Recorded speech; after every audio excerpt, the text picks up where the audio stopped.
Biology is the science of life, forms and living processes. जीव विज्ञान जीवन के रूपों और जीवित प्रक्रियाओं का विज्ञान है. The living world comprises an amazing diversity of living organisms. जीवित दुनिया में जीवित जीवों की एक अद्भुत विविधता शामिल है. Early men could easily perceive the difference between inanimate matter and living organism. आदिम मानव निर्जीव पदार्थ और जीवित चीजों के जीवों के बीच के अंतर को आसानी से समझ सकता था. Early men defined some of the inanimate matter, wind, sea, fire, etc., and some among the animals and plants. आदि मानव ने कुछ निर्जीव पदार्थों हवा, समुद्र, अग्नि आदि और कुछ जानवरों और पौधों को देवतुल्य माना पूजा.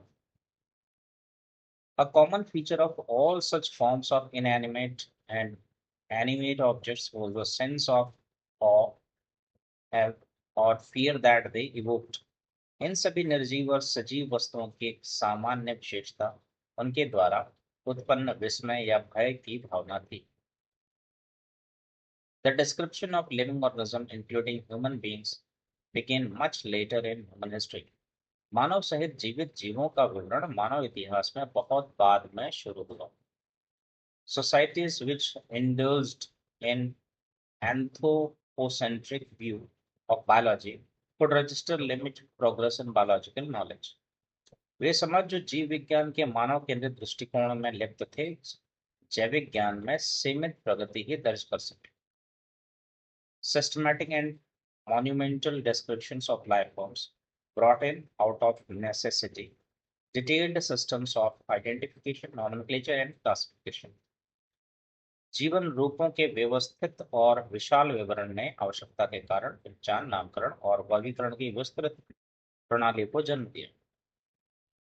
The biggest spin-off of such studies was the recognition of the sharing of similarities among living organisms, both horizontally and vertically. ऐसे अध्ययनों का सबसे बड़ा लाभ जीवित जीवों के बीच क्षैतिज और लंबवत दोनों तरह की समानताओं की पहचान करना था. That all present-day living organisms are related to each other and also to all organisms that ever lived on this earth was a revelation which humbled man. यह कि आज के सभी जीवित जीव एक दूसरे से संबंधित है और उन सभी जीवों में भी जो कभी इस पृथ्वी पर रहते थे, एक ऐसा रहस्योद्घाटन था जिसने मनुष्य को विनम्र बना दिया. Ernest Mayr has been called the Darwin of the 20th century. Ernest Mayr को 20वीं सदी का डार्विन कहा गया है. He almost single-handed made the origin of species diversity the central question of evolutionary biology. उन्होंने लगभग अकेले ही प्रजातियों की विविधता की उत्पत्ति को विकासवादी जीव विज्ञान का केंद्रीय प्रश्न बना दिया. He also pioneered the currently accepted definition of a biological species. उन्होंने जैविक प्रजातियों की वर्तमान में स्वीकृत परिभाषा का भी प्रतिपादन किया. The number of species that are known and described range between 1.7 to 1.8 million. ज्ञात और वर्णित प्रजातियों की संख्या 1.7 से 1.8 मिलियन के बीच है. This refers to the biodiversity or the number and types of organisms present on Earth. यह जैव विविधता या पृथ्वी पर मौजूद जीवों की संख्या और प्रकारों को संदर्भित करता है. Hence, there is a need to standardize the naming of living organisms. इसलिए जीवित जीवों के नामकरण को मानकीकृत करने की आवश्यकता है. This process is called nomenclature. इस प्रक्रिया को नामकरण nomenclature कहा जाता है. Nomenclature or naming is only possible when the organism is described correctly. नामकरण केवल तभी संभव है जब जीव का सही ढंग से वर्णन किया गया. This is identification. इसे पहचान identification कहते हैं. Each name has two components, the generic name and the specific epithet. प्रत्येक नाम के दो घटक होते हैं, वंश नाम जेनेरिक नेम और विशिष्ट विशेषण specific epithet.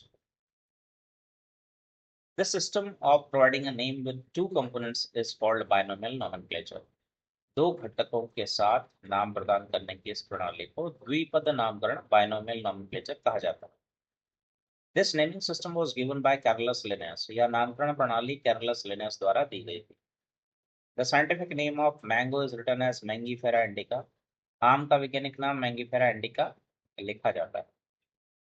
Classification is the process by which the anything is grouped into convenient categories.